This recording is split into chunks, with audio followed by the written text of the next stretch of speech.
ಸಿದ್ದರಾಮಯ್ಯ ಅವರ ಹೇಳಿಕೆಗೆ ಸಂಬಂಧಪಟ್ಟಂತೆ ಪ್ರಹ್ಲಾದ್ ಜೋಶಿ ಅವರು ತಿರುಗೇಟನ್ನ ಕೊಟ್ಟಿದ್ದಾರೆ. ಮೀಸಲಾತಿ ಚಟಾಪಟಿಯಲ್ಲಿ ಕಾಂಗ್ರೆಸ್ ಪಾರ್ಟಿ ಸುಳ್ಳು ಹೇಳ್ತಾ ಇದೆ. 4% ಮುಸ್ಲಿಮರನ್ನ ಒಬಿಸಿಗೆ ಸೇರಿಸಬೇಕು ಅಂತ ಅವರಿದ್ದಾರೆ. ಮುಸ್ಲಿಮರು ಕ್ರಿಶ್ಚಿಯನರನ್ನ ಜಾತಿ ಅಲ್ಲ, ಧರ್ಮ ಅಲ್ಲ ಅಂತೆಲ್ಲ ಬರೆದಿದ್ದಾರೆ. ಧರ್ಮಾಧಾರಿತ ಮೀಸಲಾತಿ ನೀಡೋದಕ್ಕೆ ಬರಲ್ಲ ಅಂತ ಈ ಮಾರ್ಗವನ್ನ ಹಿಡಿದಿದ್ದಾರೆ. ಇದರಿಂದ ನಿಜವಾದ ಹಿಂದುಳಿದ ವರ್ಗಗಳಿಗೆ ಅನ್ಯಾಯ ಆಗ್ತಾ ಇದೆ. ಕಾಂಗ್ರೆಸ್ ಪಾರ್ಟಿ ಹಿಂದುಳಿದ ವರ್ಗಗಳಿಗೆ ಚಿಪ್ಪು ಕೊಡ್ತಾ ಇದೆ ಅಂತ ಕಿಡಿಕಾರಿದ್ದಾರೆ.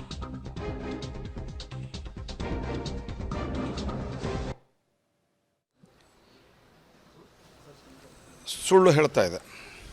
ಅತ್ಯಂತ ಸ್ಪಷ್ಟವಾಗಿ 4% ಮುಸಲ್ಮಾನರನ್ನ OBC ಕೋಟಾದಡಿಯಲ್ಲಿ ಸೇರಿಸಬೇಕು ಅಂತ ಹೇಳಿದ್ದಾರೆ. ಹಾಗಾಗಿ ಅವರು ಅದರಲ್ಲಿ ಬರೆದದ್ದು ಮುಸ್ಲಿಂ ಮತ್ತು ಕ್ರಿಶ್ಚಿಯನ್ ಸಮುದಾಯ ಜಾತಿಯೂ ಅಲ್ಲ, ಧರ್ಮವೂ ಅಲ್ಲ. ಮತ್ತೇನಂಗಂದ್ರೆ ಧರ್ಮದ ಆಧಾರಿತವಾದಂಥ ಮೀಸಲಾತಿಯನ್ನು ಕೊಡಲಿಕ್ಕೆ ಅವಕಾಶ ಇಲ್ಲ, ಅದಕ್ಕೆ ಧರ್ಮ ಅಲ್ಲ. ಅಂದ್ರೆ ಜಾತಿ ಅಂತಂದ್ರೆ ಅವರಿಗೆ ಪ್ರವರ್ಗದಲ್ಲಿರುವ ಮುಸ್ಲಿಂ ಧರ್ಮದ 17 ಜಾತಿಗಳಿಗೆ ಹಾಗೂ ಪ್ರವರ್ಗ 2A ದಲ್ಲಿರುವ 19 ಮುಸ್ಲಿಂ ಸಮುದಾಯದ ಹಿಂದುಳಿದ ಜಾತಿಗಳಿಗೆ ಹಾಗೂ ಪ್ರವರ್ಗ 2B ಎಲ್ಲ ಮುಸ್ಲಿಂ ಧರ್ಮದ ಜಾತಿಗಳಿಗೆ ಮೀಸಲಾತಿ ದೊರೆತು ನಿಜವಾಗಿ ಹಿಂದುಳಿದ ಜಾತಿಗೆ ಇತರ ಹಿಂದುಳಿದವರಿಗೆ ಅನ್ಯಾಯವಾಗ್ತದೆ. ಈಗ ಆಲ್ರೆಡಿ ಪ್ರವರ್ಗ 1 ತಗೋತಾರೆ, 2Aದಾಗ 19 ಜಾತಿ ಅವ.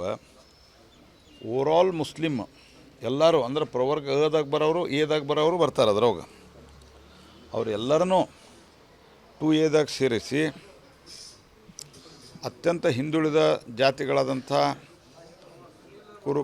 ನಿಜವಾಗಿಯೂ ಹಿಂದುಳಿದ ಜಾತಿಗಳಾದಂಥ ಕುರುಬ, ಮರಾಠ, ಉಪ್ಪಾರ ಮತ್ತು